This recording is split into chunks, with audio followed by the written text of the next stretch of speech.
இப்போ வந்து நீங்க ஏற்கனவே வந்துட்டு இப்ப கஸ்டமரு, ஸ்டாக்கு எல்லாம் ஆட் பண்ணி பில் போட்டு முடிச்சுட்டீங்க. அதுக்கப்புறம் ரிப்போர்ட் எப்படி ஜெனரேட் பண்றது அப்படின்னு பார்ப்போம். GST report. இதுல ரிப்போர்ட்ஸ்ல போயிட்டு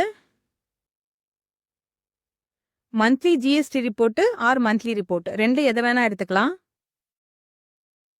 எடுத்துட்டு கஸ்டமர் நேம் போட்டீங்க அப்படின்னா, அந்த கஸ்டமர் பேர்ல நீங்க போட்டிருக்க இந்த மாசத்துல போட்டிருக்க பில் எல்லாம் இங்க ஓப்பன் ஆகும்.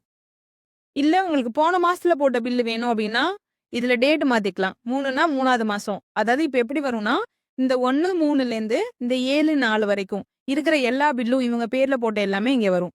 ஸோ நீங்க இந்த இந்த டேட்ட எப்படி வேணா மாத்திக்கலாம். இந்த டேட்ட வந்து இங்க வந்து மாத்திக்கலாம்.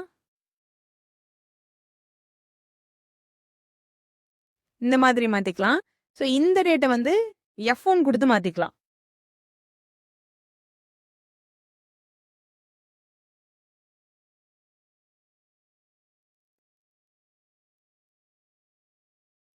ஸோ இத மாரி ஃப்ரம் டேட் டூ டேட் மாத்திக்கலாம். இந்த டேட்லேருந்து இந்த டேட் வரைக்கும் இந்த கஸ்டமர் பேர்ல போட்ட பில் மட்டும் இங்க வரும். ஸோ நீங்க பில் எதுவும் போடல இந்த டேட்டுக்குள்ள. அதனால இங்க எதுவும் வரல. இப்ப டேட் மாத்துனீங்கன்னா வரும்.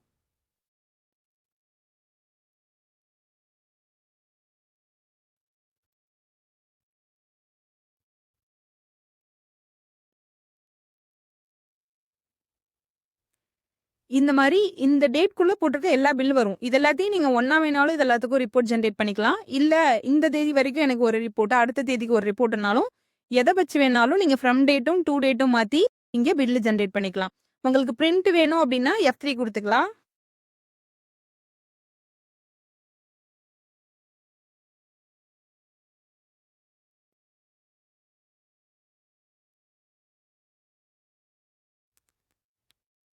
என்கிட்ட பிரிண்டர் இல்லாததுனால இதுல பிடிஎஃப் சேவ் ஆகுது. உங்களுக்கு டைரக்டாவே பிரிண்ட் வந்துரும். ஸோ இந்த மாரி நீங்க பிரிண்ட் வந்து ஜெனரேட் பண்ணிக்கலாம். இத வந்து சேவ் பண்ணிக்கலாம். F6 குடுத்து சேவ் பண்ணிக்கலாம். நீங்க வந்து பில்லிங்ல எத்தன பில் போட்டாலும், நீங்க இந்த மந்த்லி ஜிஎஸ்டி ரிப்போர்ட்லயோ, மந்த்லி ரிப்போர்ட்லயோ சர்ச் பண்ணி சேவ் பண்ணா மட்டும் தான், இந்த பில் மட்டும் தான் உங்களுக்கு ஜிஎஸ்டி ரிப்போர்ட்ல வரும். ஸோ இந்த மாதிரி நீங்க சேவ் பண்ணிக்கிட்டு, இது வந்து மந்த்லி ஜிஎஸ்டி ரிப்போர்ட் நீங்க ஜெனரேட் பண்றது. ஸோ இங்க எந்த இதெல்லாம் வந்துட்டு நீங்க சேவ் பண்றீங்களோ, அது மட்டும் தான் இங்க வரும். இத வந்து நீங்க கஸ்டமர் வைஸோ எப்படி வேணும்னாலும் நீங்க சர்ச் பண்ணி எடுத்துக்கலாம்.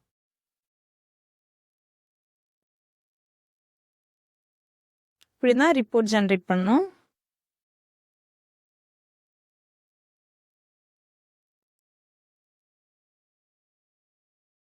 உங்க பிரிண்ட் மாடல் வந்து இப்படித்தான் வரும்.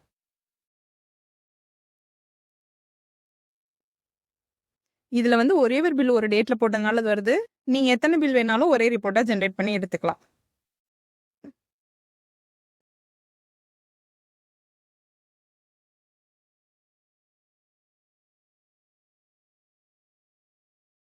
ஸோ இப்படி தான் வந்து ரிப்போர்ட் ஜெனரேட் பண்ணணும்.